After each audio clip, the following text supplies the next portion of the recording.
네, 오늘 말씀은 요한복음 15장 1절부터 6절 말씀 봉독을 하겠습니다. 그래서 노란 글씨부터는 같이 함께 읽겠습니다. 나는 참 포도나무여 내 아버지는 농부라. 너 내게 있어 열매를 맺지 아니하는 가지는 아버지께서 그들을 제거해 버리시고 무릇 열매를 맺는 가지는 더 열매를 맺게 하려 하여 그것을 깨끗하게 하시느니라. 너희는 내가 일러준 말로 이미 깨끗해졌으니 내 안에 거하라. 나도 너희 안에 거하리라. 가지가 포도나무에 붙어있지 아니하면 스스로 열매를 맺을 수 없음 같이 너희도 내 안에 있지 아니하면 그러하리라. 시작. 나는 포도나무여 너희는 가지다. 그가 내 안에 내가 그 안에 거하면 하나님이 많이 맺나니 나를 떠나서는 너희가 아무것도 할 수 없습니다. 사람이 내 안에 거하지 아니하면 가지처럼 밖에 버려져 마르나니 사람들이 그것들을 모아다가 불에 던져 사르느니라. 아멘. 지금 계속 우리가 몇 회에 걸쳐서 예수님의 유언 설교 중에 포도나무 비유에 대해서 알아보고 있습니다. 이 포도나무 비유는 구원의 과정을 잘 보여주고 있는 말씀이죠. 본문 말씀에 나오는 이 포도나무는 일반적인 포도나무와 좀 특이한 부분이 있다고 했죠. 다른 부분이 뭐라 그랬죠? 이 포도나무는 스스로 옆에 있는 가지를 이렇게 내지 않고 이 접붙임을 통해서만 생성이 되는 특별한 나무입니다. 이 접붙임은 포도나무가 결정하는 것이 아니라 이 가지가 스스로 접붙일 것인지 아닌지 결정을 하는 거예요. 이 포도원의 농부이신 하나님 역할은 그냥 열매를 맺지 아니하는 가지는 가차없이 잘라내는 역할을 합니다. 포도나무에 붙어 있어서 열매를 맺는 여부는 가지가 스스로 선택할 문제라는 거예요. 우리가 의지를 가지고 포도나무이신 예수님께 붙어 있지 않냐면 우리에게 절대로 열매가 없다라고 말씀합니다. 한번 딱 붙여놨다고 해서 쉽게 붙어 있는 것이 아니죠. 오랜 시간 동안 동여매어 있으면서 비바람과 추위와 또는 더위와 이런 것들을 견디며 함께 붙어 있어야만 하는 거예요. 그러니까 한번 신앙 고백을 했다고 해서 접붙여진 것이 아니라 많은 시간과 노력과 애씀과 싸움이 있어야 한다는 거예요. 자, 이와 같이 구원도 한순간의 문제가 아니라 전 인생에 걸쳐서 이루어지는 문제라는 거예요. 오늘 본문 말씀의 1절에 나는 참 포도나무여 내 아버지는 농부라 하시면서 바로 또 이어지는 말씀이 무서운 말씀이 이어지는 거예요. 어떤 말씀이냐면 물은 내게 있어 열매를 맺지 아니하는 가지는 아버지께서 그것을 제거해 버린다. 바로바로 제거한다. 그러니까 뭐예요? 접붙임이 있었지만 열매를 맺지 아니하는 가지는 농부이신 하나님이 직접 제거해 버리신다는 거예요. 열매가 없는 교인은요, 비록 교회를 열심히 다니지만 하나님과 합당하지 않기 때문에 버려져서 불태워버린다라는 그런 의미죠. 여러분, 한때 이 젊은이들 사이에서 유명했던 아이돌 가수가 있었는데 이름은 유승준이라는 가수 혹시 아세요? 네. 옛날에 굉장히 유명했죠? 지금은 맞아 40살이에요. 벌써. 근데 이 친구는요, 2002년부터 지금까지 약 19년 동안 한국 땅에 들어오지 못하고 있어요. 쉽게 말하면 입국이 거절된 거예요. 거부된 이유는 다 잘 알고 있죠? 바로 병역 문제 때문에 그렇은 거죠. 그는 2015년에 다시 행정소송을 냈으며 아마 아실 거예요. 눈물을 흘리면서 용서를 비는 동영상을 찍어서 막 내보내기도 했잖아요. 나는 한국 혈통이다. 한국 땅에 꼭 밟고 싶습니다. 제발 들어버려 주세요. 라고 이렇게 애절한 내용으로 영상을 찍어서 내보냈어요. 울면서. 그렇지만 국내의 반응은 정말 싸늘했죠. 그리고 바로 지난해에도요. 비자 신청을 했지만 역시 거부당했어요. 당신은 이 땅에 들어올 자격이 없다라는 그 내용이에요. 자, 그러면 그분의 얼굴을 제가 잠깐 보여드릴게요. 이쪽 화면이 그때 당시에 눈물을 흘리면서 애절하게 간절히 호소하는 동영상을 캡처한 거고요. 이쪽은 어떻게 얼마나 이 한국 땅을 받고 싶은지 여러 가지 행정소송 뭐 했습니다. 계속 거절당했죠. 그리고 작년에 결국 대법원에서 승소했어요. 그럼에도 불구하고 못 들어온다라고 거부한 거예요. 네, 이런 현상이 지금 일어났습니다. 자, 여러분, 자, 우리나라에 입국하는 것도 이렇게 거부를 많이 당하잖아요. 그렇다면 천국이라는 나라, 하나님 나라도 과연 그럴까요? 나는 정말 열심히 믿고 있습니다. 그 시산입니다. 하나님도 알고 있고요. 믿고 있고 열심히 교회 다니고요. 정말 하나님 나라의 땅을 받고 싶어요.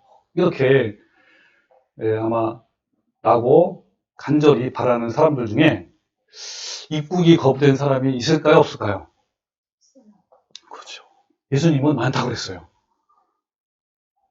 그런데 이 대다수의 교인들 자신이 천국에 입국이 거부되는 사람이라는 사실을 잘 모르고 있다는 게 문제예요. 많은 교인들은요, 지난주에 얘기했지만 무조건 하나님의 은혜, 하나님의 무조건적인 사랑, 뭐 무조건 선택, 뭐 이런 것들을 너무 강조하다 보니 자신이 어떤 삶을 살든지 간에 그저 믿기만 하면 천국에 당연히 들어갈 것으로 이렇게 착각을 하고 있는 거야. 이건 정말 심각한 오해입니다. 예수님이 누가복음 13장에도 있고 마태복음 7장에 우리가 너무나 잘 알고 있는 말씀인데 천국의 입국 심사장에서 입국이 거부된 사람들의 이야기가 잘 나와 있어요. 자, 그 이야기를 한번 볼까요? 자, 먼저 누가복음 13장 23절 말씀이죠. 제가 읽어볼게요. 좁은 문으로 들어가기 힘쓰라. 힘쓰라는 게 뭐냐면 애쓰고 힘쓰고 투쟁하고 압박을 받고 뭐 싸우고 이런 거예요. 힘쓰라. 내가 너희에게 이르노니 들어가기를 구해도 못 들어가는 자가 많아요, 적어요? 많다고 그랬죠. 들어가기를 구해도 못 들어가는 자가 많다. 정말 많죠. 자, 그러면서 집주인이 일어나 문을 한 번 닫은 후에 너희가 밖에 서서 문을 두드리며 주여 열어주소서 하면 이게 무슨 말이냐면 이 좁은 길은 생명으로 인도하는 길이잖아요. 그 좁은 길 맨 끝에 뭐가 있어요? 천국문이 있어요. 천국 천성문을 가는 있단 말이에요. 문이 닫힌 거야. 그러니까 어때요? 예수님이 저가 대답해 이르되 나는 너희가 어디로서 온 자인 줄 알지 못하노라 그랬어요. 이게 바로 이제 입국 거부된 상태를 말합니다. 자, 뭘 모른다 그런 거죠. 근데 이 사람들이 또 어떻게 해요? 이제 변호를 하자 하기를 어떻게 변호하냐면 그때 너희가 말하되 우리는 주 앞에서 먹고 마셨으며 이게 뭘 말하는 겁니까? 주님과 같이 교대도 하고 동거도 하고 이렇게 같이 했다 이 말이에요. 그리고 주는 또한 우리 길거리에서 가르쳤다. 설교 말씀 듣고 또 말씀도 읽고 쉽게 말하면 교회 열심히 다녔다 이런 거예요. 주님 저 열심히 교회 다녔어요 이렇게 얘기한 거예요. 그러나 나는 저가 너에게 일러 가로되 나는 너희가 어디로서 왔는지 알지 못하노라 행악하는 모든 자들아 나를 떠나가라 그랬죠. 행악한대요. 행동이 악하단 말이에요. 아니 열심히 다녔는데 왜 행악합니까? 하면서 떠나가라 그랬죠. 입국이 거부된 거예요. 그러면서 어때요? 거기서 슬피 울며 이를 갈미쓰리라 그랬습니다. 여기에 주인공들은 일반 성도들을 말하는 것 같아요. 제가 보기에는. 근데 마태복음 7장으로 넘어갈까요? 자, 여기 보면 나더러 주여 주여 하는 자마다 다 천국에 들어갈 것이 아니요 다만 하늘에 계신 내 아버지 뜻대로 행하는 자에 들어간다 그랬죠. 그날에 바로 그날이 입국 심사를 하는 날이에요. 많은 사람이 그죠? 많은 사람이 나더러 이르되 주여 주여 우리가 주의 이름으로 선전도 했어요. 주의 이름으로 귀신을 쫓아내고 주의 이름으로 많은 권능을 행했습니다. 저는 당당히 이제 천국 갈 수 있죠? 이렇게 한 거예요. 자, 많은 사람이. 여기서 말하는 어때요? 이 선지자 노릇이나 귀신을 쫓아내고 권능을 행하는 사람들은 일반 성도보다는 뭐에 가깝죠? 사역자들이 가깝잖아요. 목사, 전도사나 선교사. 그것도 많은 사람이 그렇다는 거죠. 자, 그러면서 그때에 내가 그들에게 밝히 말하되 내가 너희를 도무지 알지 못하니 불법을 행하는 자들에게서 떠나가라. 예, 불법을 행한다고 그랬어요.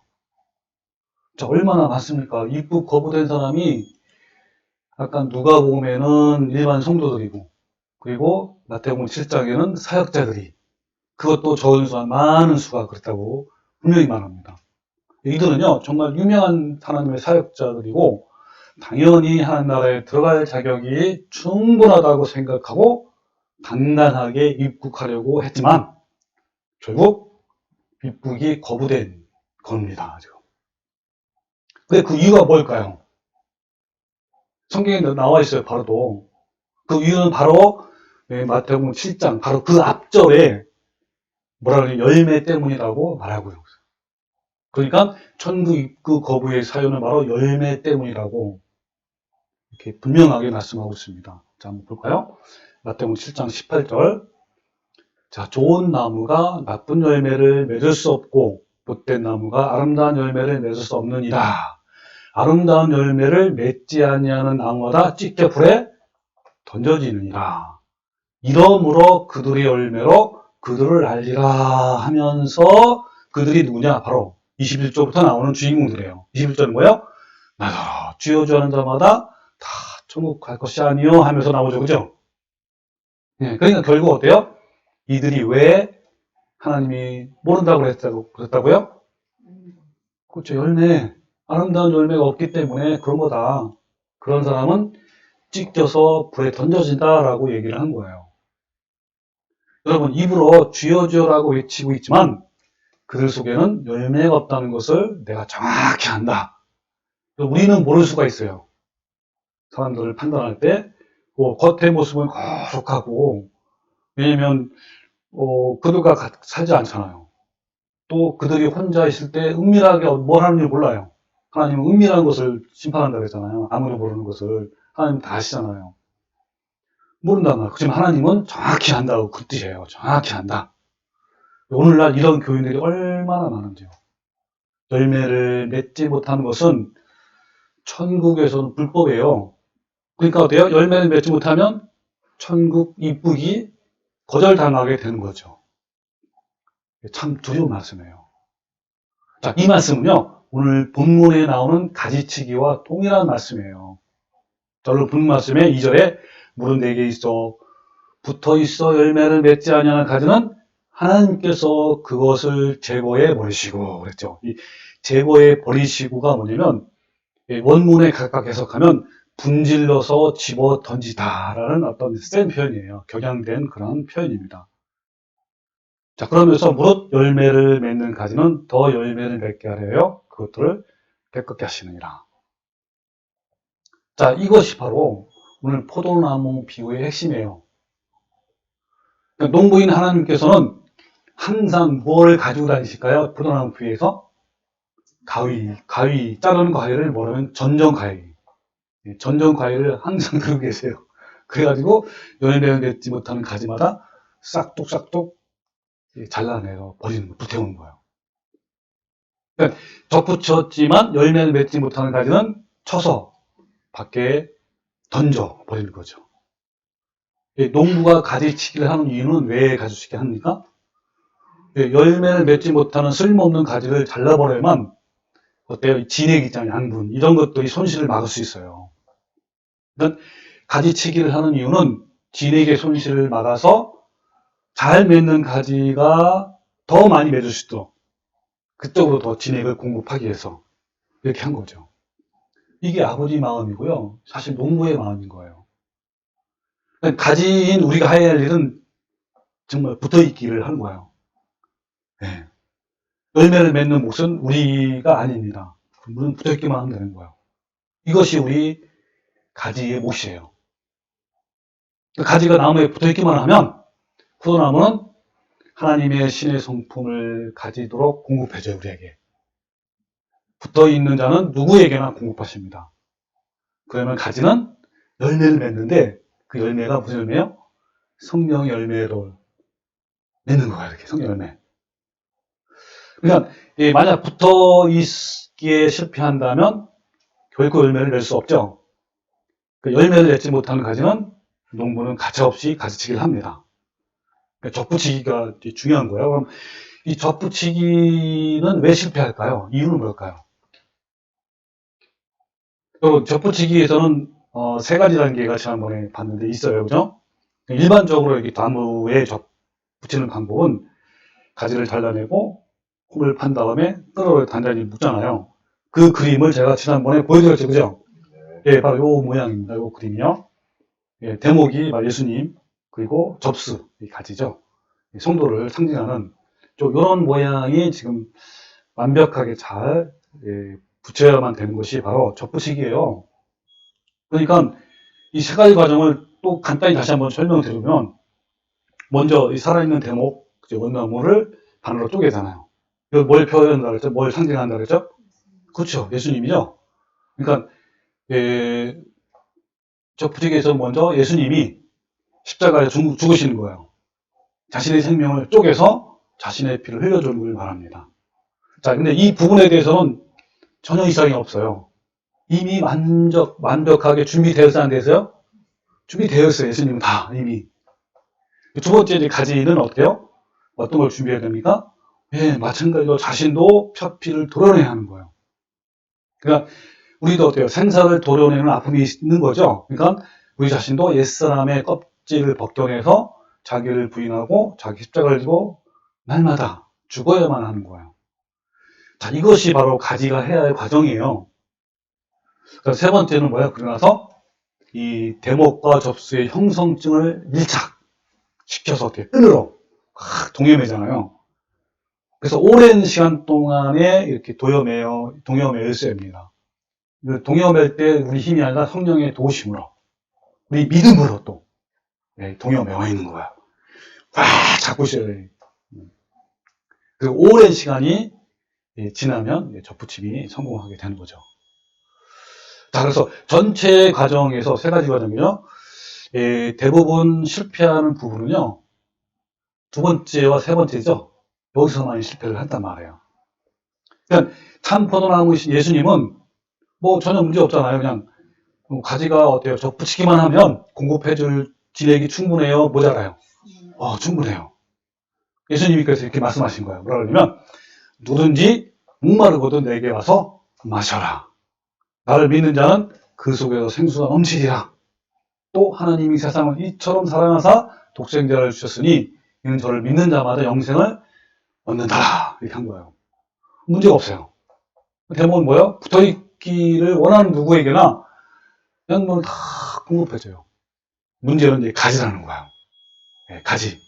가지가 잘 들러붙어 있어야 되냐, 아니냐. 여기 있단 말이에요.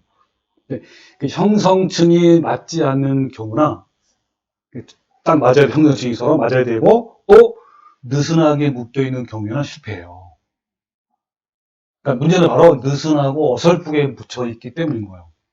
이 느슨하고 어설프게 예수님과 관계된 교인들은 너무나 많아요. 근데 문제는 이러한 교인들도 자신은 잘 믿는 기독교인이라고 믿고 있다는 거예요. 근데 이들은 정말요, 주일 예배에 빠짐없이 꼬박꼬박 참석하고요, 열심히 봉사하고 전도하고, 1년에 한 번 이상 통독도 하고, 뭐 종종 새벽 기도 나와서 열심히 기도해요. 그러기에 그들은, 나는 붙어 있어, 전부 나무에 붙어 있는 거야 라고 이렇게 굳게 믿고 있는 거죠. 하지만 그의 일상적인 삶을 보면 하나님의 말씀이라는 이 단단한 끈으로 묶여 있지 않고 있어요. 그러니까 예수님과 완전 밀착되어 있지 않고 약간 헐거워진 채 한 발은 교회에, 또 한 발은 세상에 있는 거예요. 그러니까 믿는 것도 아니고 안 믿는 것도 아니고, 믿는 것처럼 보이지만 전혀 성품이 변화가 없어요. 이런 교인들이 얼마나 많은지요. 근데 왜 이런 교인들이 많을까요? 아까 우리 마태복음 7장에서 읽었잖아요. 뭡니까? 많은 사람들이 천국 입국에 거절을 당했는데, 그 사람들은 교인들을 가르치는, 또 인도하는 사역자들이란 말이에요. 이런 사역자들에게 가르침을 받고 있는 수많은 교인들은 어때요? 당연히 그 나라에 들어갈 수 있을까 없을까요? 없죠. 그렇게 배웠는데. 그 성경이 뭐냐면 맹인이 맹인을 인도하면 모두 구덩이에 빠진다라고 말합니다. 좀 기가 막힌 거 아닙니까 이 말이 얼마나. 근데 반면에 접붙임이 성공한 가지는 반드시 나무로부터 진액이 흘러 들어오게 되는 거예요. 그렇게 되면 자신의 삶에 반드시 변화가 생겨요. 자신의 성품이 새 성품으로 개혁이 시작되는 거예요. 만약에 우리가 예수님의 성품으로 변화를 누리지 못하고 있다면 예수님과 나 사이에 뭔가 문제가 있어요. 즉 대목과 접수, 가지 사이에 뭔가 문제가 있다는 거예요. 만약 그렇다면요, 얼마 후에 농부이신 그 아버지께서 그러한 가지들은 잘라버리신다라고, 즉 천국 입국이 거부되는 거예요. 그래서 붙어있기는요, 생사를 건 필사적인 문제예요. 여러분, 필사적인 것은 뭘 말하냐면, 아주 구체적으로 더 얘기하면, 그냥 하루 종일 어떤 사람을 만나든, 그죠? 어떤 상황이든지 하나님께서 자기에게 주신 말씀을 따라 필사적으로 지키려고 하는, 또 생각하고 묵상하고 지키려고 하는 이런 발버둥이 있어야 하는 거예요. 예, 목숨을 걸고 달라붙어 있어야 된다는 거예요. 그렇게 발버둥 치는 사이에, 어때요? 나도 모르게 나무에서 진액이 조금씩 가지로 흘러 들어가게 되는 거예요. 진액이 가지에게 들어오기 시작하면 가지 속에 들어있던 옛 진액, 그런 것들이 빠져나가요. 점점점. 예, 빠져나가고, 이 말을 무슨 말이냐면 예수님의 성품이 원래 가지고 있던 옛 성품, 부패하고 타락한 성품이죠. 이것을 조금씩 밀어내는 거야. 조금씩 밀어내고. 그러니까 어떤 거냐면 신성한 개혁. 이게 표현하고 싶어요. 신성한 개혁이 좀 이루어지기 시작하는 거야, 이제. 네. 혁신. 그러니까 옛사람, 옛 기질이 점점 죽고 예수님의 새 성품이 자라나는 신성한 개혁, 혁신이 매일같이 진행된다면 우리는 어느 정도 접붙이기에 성공한다고 볼 수가 있어요. 그렇지만 느슨하고 어설프게 접붙이기를 한 사람은 예수님을 믿고 20년, 30년 지나도 신성한 개혁이 없어요. 제가 그랬거든요. 저는 20년이 뭐예요? 30년, 40년째 믿어도요. 옛 기질 그대로. 예전에 못된 성품 그대로. 옛자가 그대로. 옛날 사고방식 그대로 그런 거예요. 단지 달라진 것은 종교적 행위뿐인 거예요. 교회 열심히 나가고, 아까 말한 기도하고, 성경도 읽고, 헌금하고, 봉사하고, 이런 것들만 남은 거예요. 그러니까 오랜 세월 교회에 다니면서 기도하는 방법도 막 배우잖아요. 그래서 어때요? 그런 사람, 성품 변화되지 않는 사람 않고 이 종교적인 행위만 발달하는 사람은 오랫동안 다니잖아요, 교회에. 그러면서 기도로 배울 거 아니에요. 얼마나 기도를 잘하는 유창하게. 아주, 그리고 제법 성경도 많이 읽기 때문에 때로 남을 막 가르치기도 해요. 그죠? 또 어때요? 더 나아가서 신학대학에 들어가서 신학 공부도 하고 신학 박사가 되고 목사가 된다고 하더라도 이런 종교적 행위로는 결코 성품이 바뀌는 것이 아닌 거예요. 결국 이런 사람들은 접붙이기에 실패하고 심사장에서, 예수님이 심사관이니까 너는 내가 도무지 알지 못하니 불법을 행하는 자들에게서 떠나가라 라는 이런 결론을 얻을 겁니다. 여러분, 정말 이 접붙임이 실패했는지 성공했는지를 알 수 있는 방법은요, 금방 알 수가 있어요. 내가 자신을 보고 어떤 때는 막 놀랄 만큼 변화가 일어나요. 그것이 있는가 없는가를 체크해 보면 돼요. 그러니까 예전에 나를 분노하게 하고 짜증나게 했던 일들이 이제는 나도 모르는 사이에 옛자가 힘을 잃어버리고 신의 성품으로 변화가 되어서 오히려 마음이 평온함으로 대처하는 나를 볼 때 깜짝 놀라는 그런 변화가 있는가 없는가를 점검해 보면 된다는 거예요. 항상 말씀에 비추어서 자신의 영성을 스스로 점검을 늘 해봐야 됩니다. 성경에는 점검해보라고 그렇게 말씀하고 있어요. 자, 요거 말씀은 같이 한번 읽어볼까요? 고린도후서 13장 5절 시작. 너희는 믿음 안에 있는가? 너희 자신을 시험하고 너희 자신을 확증하라. 예수 그리스도께서 너희 안에 계신 줄을 너희가 스스로 알지 못하느냐? 그렇지 않으면 너희는 버림을 받아라. 예, 여기 보세요. 믿음 안에 있는가? 주님 안에 있는가? 이 말은 무슨 말이죠? 너의 마음에 변화가 있는가? 새로운 계획이 일어나는가? 시험하고 확증하라는 거예요. 그렇지 않으면 너희는 버림받은 거라. 이 버림받으면 어때요? 가지가 잘려서 어떻게 하나고요? 그죠? 불태워지는 거예요. 여러분, 자신을 늘 점검해 보십시오. 우리는요, 한가롭게 종교를 즐기기 위해서 이 자리에 나와 있는 것이 아니라 자신은 죽느냐 사느냐에 생사를 걸고 여러분 이 자리에 나와 있는 거예요. 신성한 마음의 개혁이 더디다면 접붙이기에 문제가 있는 것이고 또 전혀 변화가 없다면 예수님과 완전히 끊어진 거예요. 만약 그렇다면 그 끈을 다시 동음해야 하는 거예요. 네, 그래야 살거든요. 마음이 파탄되어 심령이 가난하고 애통하며 통회하는 자가 되어야 하는 거예요. 그 열매는 하루아침에 맺어진 것이 아니잖아요. 그 농부가 어때요? 심고 노력하고 오랜 시간 수고하여 얻은 농사의 결과물이 바로 열매지 않습니까? 구원은 한순간의 고백이 아닌 거예요. 근데 사탄은 어떻게 해요? 교인들에게 한순간의 고백으로 자신이 구원을 받았다라고 너는 구원을 받았어. 이렇게 속이고 있는 거예요. 여러분 결코 속지 마십시오. 자신이 고백했다고 구원이 이루어진 것은 결코 아닙니다. 복음을 인식하고 동의하고 감동했다고 구원이 이루어진 것이 결코 아닌 거예요. 성경에는 결코 그런 말씀이 없습니다. 믿음을 고백하는 순간은 접붙이기를 하는 순간이야, 순간이지 열매를 맺는 게 아닌 거예요. 왜 많은 사람들이요, 고백하는 이 순간을 열매 맺는 것으로 착각할까요?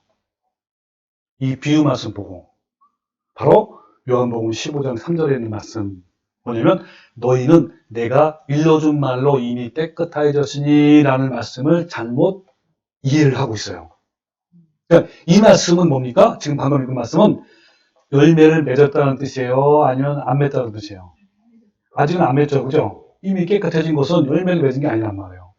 그러니까 이것은 예수님을 구주로 영접하고 믿음을 고백하는 순간 자신의 표피를 잘라 깨끗하게 데워서 이제는 접붙일 준비가 되어 있다는 뜻이에요. 네. 접붙이는 순간이란 말이에요, 이게. 그렇게 해서 나무에 접붙이게 되면 바로 열매를 맺는 것이 아니죠. 그죠? 만약 깨끗해져서 이미 끝난 것이라면, 이미 열매가 다 맺은 것이라면 그 다음 말씀이 필요 없어요. 어떤 말씀이 필요 없죠? 네, 너희는 내 안에 거하라. 그리하면 많은 열매를 맺을 것이다 라는 말씀이 필요 없는 거예요. 네. 그럼 근데 교회 안에는요, 너무도 많은 사람들이 접붙인 것을 열매 맺는 것으로 오해하고 있는 거예요. 그러니까 예수님을 입으로 고백했다고 또 믿고 있다고, 나 복음을 깨달았어, 이해해서 구원을 받았어, 이렇게 이제 착각하는 사람이 너무나 많다는 거예요. 여러분, 교리가요, 그 사람을 그렇게 만든 것이고, 그리고 마귀의 속삭임에 넘어간 거예요. 이런 자들에겐 필사적인 접붙임이 필요 없는 것이에요. 그렇게 할 필요가 없어. 이미 다 됐는데, 이미 그 상태는 끝난 거예요. 그래서 마귀는요, 십자가를 인정하고, 복음도 인정하는 그들에게 이미 구원을 받은 것이다 라고 거짓말을 믿게 해요. 그러니까 어때요? 그 다음부터는 아까 우리 얘기한 것처럼 발버둥 쳐야 되잖아요, 필사적으로. 그러니까 그럴 필요가 있어, 없어요? 없어요. 그러니까 얼마나 그들에게는 달콤한 말입니까? 정말 달콤한 말이에요. 여러분, 이런 달콤하고 귀에 듣기 좋은 말에 속지 마시기 바랍니다. 그런데요, 부패한 인간은요, 본능적으로 이러한 달콤한 말을 좋아해요. 그리고 적극적으로 호응하고 추구한단 말이에요. 그래서 디모데후서 4장 3절에 이런 말씀이 있어요. 때가 이르리니 그랬어요. 때가 이르리니 사람이 바른 교훈을 받지 아니하며 귀가 가려워서 자기의 사욕을 따를 스승을 많이 두고 자기는 자기 사욕 욕심이잖아요. 이런 욕심. 그런 욕심대로 말하는 사람, 그렇게 가르치는 사람을 그런 스승을 많이 둔대요. 그런 목사를 많이 두는 거 쉽게 말하면 많이 두고 또 그 귀를 진리에서 돌이켜 허탄한 이야기를 따르리라 그랬어요. 이 말씀 그대로 얼마나 많은 사람이 허탄한 이야기, 자기가 듣기 좋은 말만 하는 목사들을 따라가는지. 그래서 제 유튜브가 인기가 없어요. 제 유튜브에 지금 많이 말씀이 올라가 있잖아요. 저는요, 늘 항상 귀에 듣기 좋은 말, 달콤한 말을 전혀 안 해요. 가차없이 탁탁 끌어낸단 말이에요. 그것이 얼마나 여러분, 사람들이 듣기 싫어하는, 본능적으로 듣기 싫어하는 말씀이에요. 여기 보면 자기 사욕을 따를 스승을 많이 둔대요. 근데요, 내가 전하는 말씀은 사람들의 욕심에 정반하는 거예요. 그러니까, 인기가 많이 없어. 조회수가 많지 않고, 구독자가 많지 않아. 그러나, 이 길을 따르는 자만이 정말, 진짜, 합당한 자이고, 천국 갈 수 있는 유일한 길이에요. 그러니까, 신앙을 고백한 것과 복음을 깨닫는 것은 접붙이는 것이지, 열매를 맺는 것이 결코 아닌 거예요. 열매를 맺기 위해서는 긴 시간이 필요한 거예요. 추위와 더위와 바람과 태풍 가운데서도 태풍이 얼마나 세게 부니까 그때도 어때요? 나무에 필사적으로 그냥 붙들고 있어야 돼요. 주여 하면서 그렇다고 산에 가서 나무 잡고 기도하게 하네요. 그러면 마침내 열매를 맺는 거예요. 그럼 어떻게 접을 붙이자마자 바로 열매가 맺겠습니까? 말도 안 되는 거예요. 우리는 현재 접붙여 있는 상태입니다. 근데 혹시 자신이 느슨하고 어설프게 붙여 있는지 또는 불행하게도 떨어져 있는지 한번 늘 점검해 보라는 거예요. 느슨하고 어설프게 붙어 있거나 떨어져 있는 사람은 어느 날 어때요? 자신이 이렇게 변해 있구나. 이런 놀라운 경험을 할까요? 안 할까요? 안 하죠. 할 수가 없어요. 이런 사람들은 항상 늘 하는 말이 뭐냐면 그래도 나는 교회 신이 아니야. 나는 헌금도 하고 주일날 꼬박꼬박 나가고 때로는 막 새벽기도 나가기도 하고 이런다 이렇게 얘기한단 말이에요. 여러분 어때요? 늘 우리는 종종 나를 보고 놀라워해야 돼요. 네? 왜 이리 내가 이렇게 변했지? 도대체 어떻게 해서 내가 이렇게 변한 거야? 하면서 이렇게 겉으로 보기에는요 다 교인이지만 예배 드리고 집으로 가면 신의 성품으로의 변화가 없이 옛 기질 그대로 사는 사람이 바로 나무와 떨어진 사람, 붙어있지만 느슨한 그런 상태를 말하는 거예요. 이대로 살면 농부는 어때요? 가차없이 잘라버리는 거예요. 여러분 결코 불쌍히 여기지 않습니다. 아직 시간이 있을 때 다시 자신의 표피를 자르고 형성증을 맞대어서 끈끈하게 동요 매어 있어야 하는 거예요. 목숨을 걸고 붙어 있어야 하는 거예요. 자, 오늘 본 말씀 다시 한번 읽어볼게요. 너희는 내가 일러준 말로 이미 깨끗해졌으니 내 안에 거하라. 나도 너희 안에 거하리라. 가지가 포도나무에 붙어있지 아니하면 스스로 열매를 맺음같이 너희도 내 안에 있지 아니하면 그러하리라 그랬습니다. 내 안에 있는 것, 함께 예수님과 머물러 있는 것, 주님을 앙망하는 것, 이러면 저절로 열매를 맺게 되는 거예요. 이것이 여러분 실패하면 어떻게 되죠? 오늘 본 말씀 6절에 있는 말씀처럼 사람이 내 안에 거하지 아니하면 가지처럼 밖에 버려져 마르나니 사람들이 그것들 모아다가 불에 던져 사르느니라. 수많은 교인들이 이 길을 가고 있어요. 그들은 자신들이 이 길로 가고 있다는 것조차도 모르고 있어요. 그럼 여기서 잘려진 그 가지들이 불에 던져진다는 것이 뭘 말하죠? 지옥불을 말하는 거예요. 그러니까 열매를 맺지 못한 사람들은 내게서 잘려져 나가게 될 것이고 지옥의 불, 이런 심판을 피하지 못할 것이다 라고 말하는 거예요. 그래서 어떻습니까? 붙어있지 아니하면 하나님께서 이걸 제거버린다고 말씀한 거예요. 자, 그러면 이제 좀 더 전에 많이 해봤지만 구체적으로 열매는 뭐죠? 그렇죠. 이 열매는요, 이 신의 성품이고 거룩함이에요. 쉽게 말하면. 이 거룩함의 열매가 없으면 천국의 입국에 거부되는 거예요. 여러분 혹시 오미자라는 과일이잖아요. 그죠? 여러분 왜 오미자인지 아십니까? 그죠? 5가지 맛이 있기 때문에 오미자라고 하는 거예요. 이 오미자처럼 거룩함이라는 열매는 그 속에 9가지의 맛이 있어요. 9가지. 바로 어떤 맛이죠? 사랑, 실학, 화평, 오래 참음, 자비, 양선, 충성, 온유, 절제. 그래서 오미자가 아니라 뭐요? 구미자. 구미자. 이 구미자는 바로 예수님의 성품인데 한 단어로 말하면 거룩함이에요. 예, 거룩하지 못한 사람이 천국에 들어갈 수 있을까요? 그렇죠. 결코 없어요. 하지만 대부분 사람들은, 교인들은요, 이 거룩함의 중요성을 잘 몰라요. 천국은 믿음으로 가는 나라 맞습니까? 안 맞습니까? 맞아요. 근데 여기서 믿음이란 뭡니까? 여러분, 이전에 제가 아주 자세히 말씀드렸죠? 한 참고를 바라고요. 믿음을 또 다른 말로 하면 열매를 맺는 믿음을 말하는 것인데, 바로 이 믿음이 바로 뭡니까? 거룩함을 이뤄가는 믿음이에요. 자, 그래서 이 있는 말씀이 한번 우리 말씀 볼까요? 자, 계시록 21장에 있는 말씀인데, 자, 1절에 보면 이런 말씀 있죠? 또 내가 새 하늘과 새 땅을 보니 처음 하늘과 처음 땅이 없어졌고 바다도 다시 있지 않더라. 자, 21장 말씀은 이제 새 하늘과 새 땅이 이렇게 보이는 그런 장면이죠. 근데 7절에 뭐라 그러죠? 이기는 자들은 이것들을 상속받으니. 이것들이 뭐죠? 앞에 말하는 새 하늘과 새 땅이에요. 이기는 자는 영어로는 overcome. 그 다음에 뭡니까 뜻이? 헬라어는 니카오야, 니카오.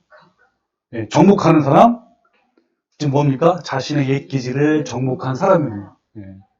자, 또 읽어볼게요. 무엇이든지 속된 것이나 가증한 일 또는 거짓말하는 자는 결코 그리로 들어가지 못하되 오직 어린 양의 생명책에 기록된 자들만 들어가리라 그랬죠. 그러나 두려워하는 자들과 믿지 아니하는 자들과 흉악한 자들과 살인자들과 음행하는 자들과 점승가들과 우상숭배자들과 거짓말하는 모든 자들, 이런 걸 합치면 한마디로 뭐예요? 자신의 죄가 처리되지 못한 사람들. 자, 이런 사람들은 어떻다고요? 불과 유황으로 타는 못에 던져지리니 이것이 뭐예요? 둘째 사망이다. 자, 첫째 사망은 뭡니까? 육신이 죽는 거예요. 둘째 사망이 바로 영원한 지옥 심판이라는 거예요. 그러면서 자, 17절 시작. 무엇이든지 속된 것이나 가증한 일 또는 거짓말하는 자는 결코 그리로 들어가지 못하되 오직 어린 양의 생명책에 기록된 자들만 들어가리라. 그래서 어린 양의 생명책에 기록된다는 말씀은 하나의 상징이에요. 그죠? 그만큼 이제 하나님께서 반드시 기억한다는 그런 의미를 갖고 있습니다. 그때도 뭐 책이 있어가지고 막 기록 이런 뜻은 아니고 상징으로 말씀한 거예요. 그 거룩함이 인정을 받아 어린 양의 생명책에 기록된 자들만 거룩한 도성, 즉 새 예루살렘에 들어갈 수 있다는 거예요. 그러니까 생명책에 기록된 자들의 이름은 여러분 평생 영원히 지워져요? 아니면 또는 지워질 수도 있어요. 한번 되도록 해보세요. 뭐가 맞을까요? 그렇죠. 언제든지요 지워질 수 있음을 알아야 하는 거예요. 제가 아는 어떤 목사님은요 생명책에 한번 기록이 되면 절대 지워지지 않는데 저는 그렇지 않습니다. 예를 들면 출애굽기 32장 33절에 제가 읽어볼게요. 예수께서 모세에게 이르시되 누구든지 내게 범죄하면 내가 내 책에서 그를 지워버리라 그랬어요. 뭐 하면? 범죄하면. 또 시편 69편 28절에 그들을 생명책에서 지우사 의인들과 함께 기록되지 말게 하소서라는 말씀이 있어요. 그 계시록에서 분명히 뭐 까닭 없이 사람을 미워하고 비방하는 사람은 적부침이 되지 못한 사람이다라고 말씀하고 있습니다. 이런 부패한 본성의 기질과 성품을 가지고 있는 사람이 어떻게 여러분 도성에 갈 수 있겠습니까? 없는 거예요. 자, 그래서 또 계시록 말씀 볼까요? 3장 1절인데 이 3장 1절 말씀은 사대 교회의 사자에게 편지하노라 그랬죠. 무슨 말이죠 이건? 사대 교회에게 주시는 말씀이에요. 그죠? 성도들에게 주신 말씀이란 말이에요. 사대 교회. 4절이 뭐라냐면 그러나 왜 그러나가 있을까요? 그 앞에 있는 거는 하나님께서 책망하는 장면이에요. 이런 사람은 결코 합당하지 않다라고 하는 거예요. 근데 그러나 하면서 사대 교회에 그 옷을 더럽히지 아니하는 자 몇 명이 내게 있어 흰 옷을 입고 나와 함께 다니리니 그들은 합당한 자인 연고라 그러세요. 여러분 여기 사대 교회에 성도들이 많을까요? 적을까요? 교인들이 많아요. 근데 그 중에 몇 명만 그죠? 몇 명만 흰 옷을 입고 합당한 자래요. 한국에. 여러분 교회에 다 다닌다고 해서 합당한 자는 아니에요. 몇 명만이죠. 그래서 그러면서 그 몇 명이 바로 어떤 자입니까? 5절 뭐라고요? 이기는 자예요. 이기는 자는 이와 같이 흰 옷을 입을 것이요. 내가 그 이름을 생명책에서 결코 지우지 아니하고 그 이름을 내 아버지 앞과 그의 천사들 앞에서 시인하리라. 어떤 사람은 지우지 않아요? 이기는 자예요. 이기는 자. 명확하게 적혀 있잖아요.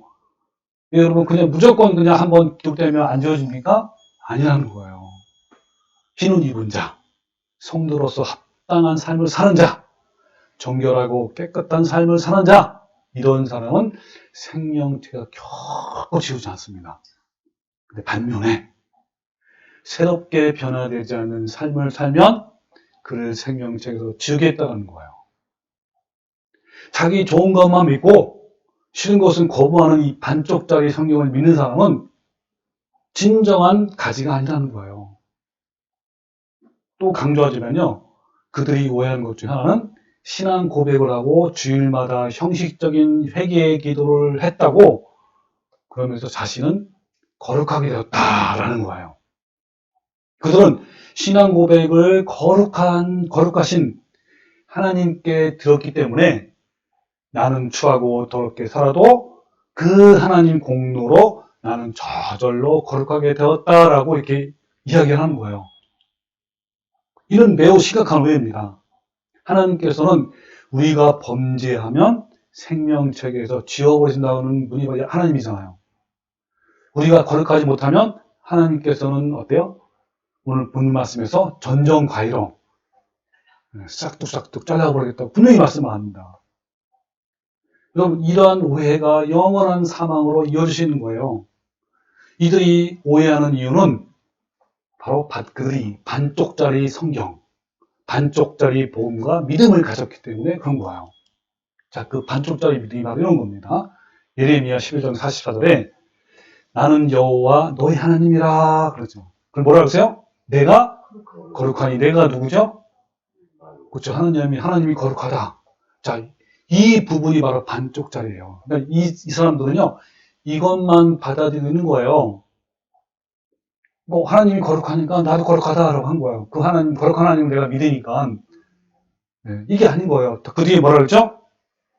너희도 몸을 구별하여 너희도 거룩하게 하고 땅에 기는 길짐승으로 말미암아 스스로 더럽히지 말라. 나는 너희의 하나님이 되려고 너희를 애굽 땅에서 인도해낸 여호와라. 자, 시작. 내가 거룩하니 너희도 거룩할지어다.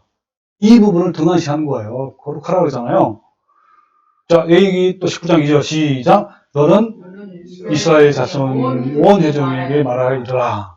너희는 거룩하라. 이는 나 여호와 너희 하나님이 거룩합니다. 여기 분명히 뭐라 그랬죠?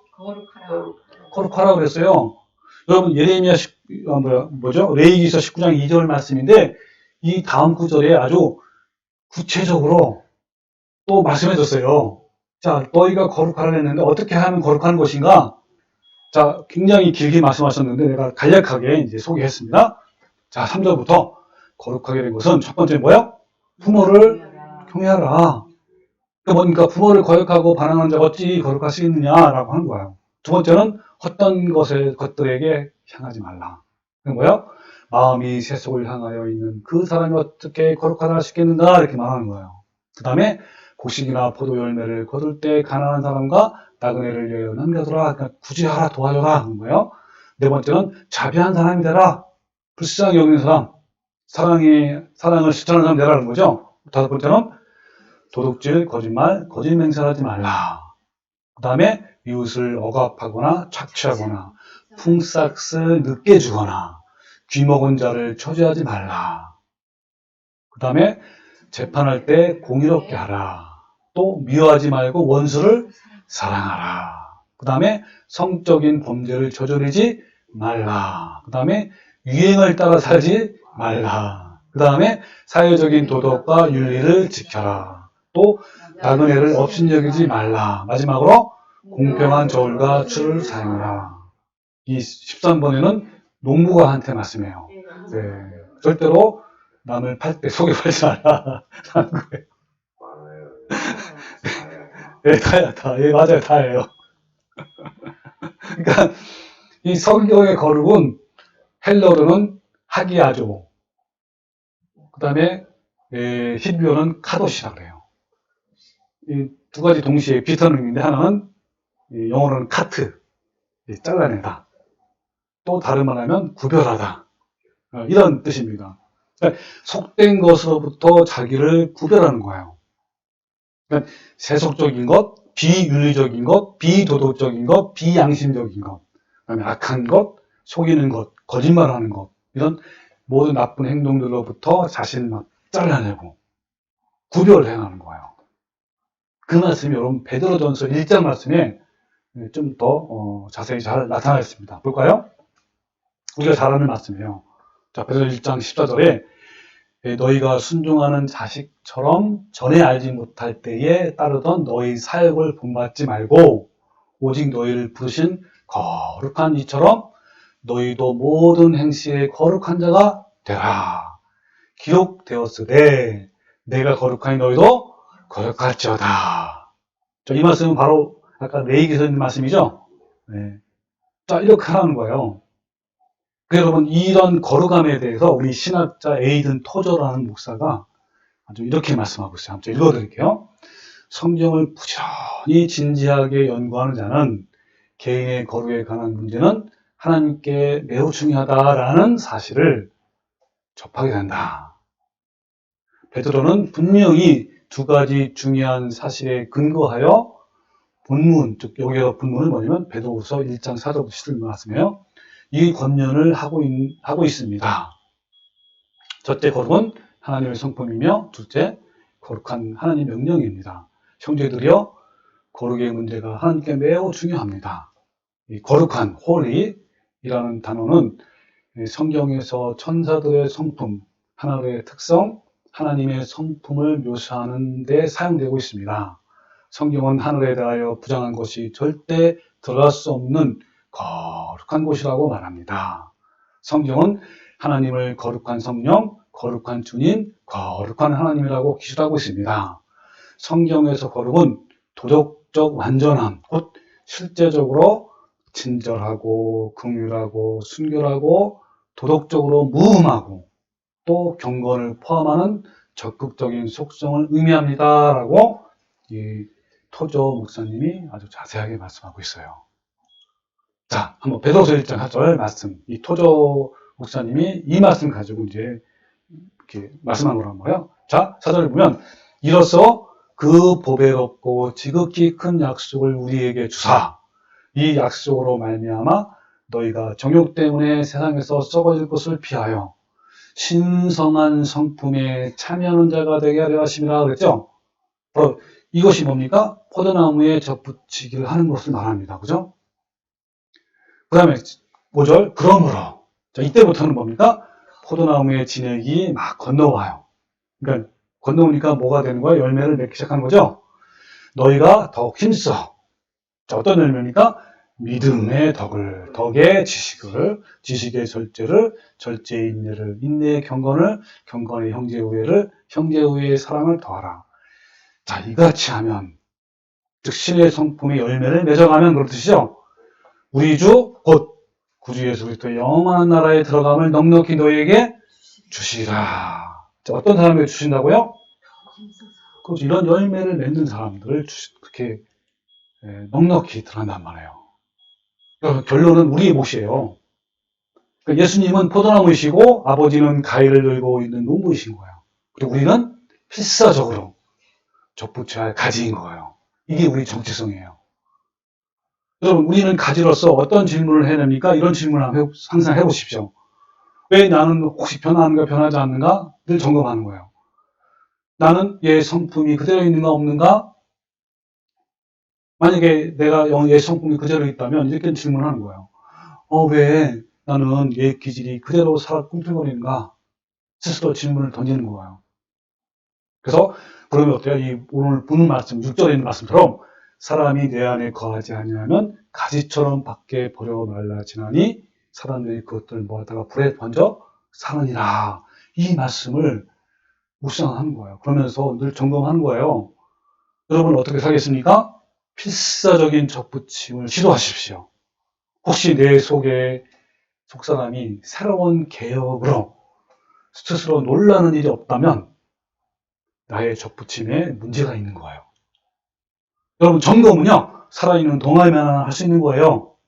그래서 우리 모두 천국 입성이 거부되는 사람이 되지 않고 예수님으로부터 내가 아버지와 천사들 앞에서 너를 시인하리라. 내가 너를 안다. 라는 입국이 승인된 성도가 되시기를 주님의 이름으로 축원합니다. 아멘. 기도합니다.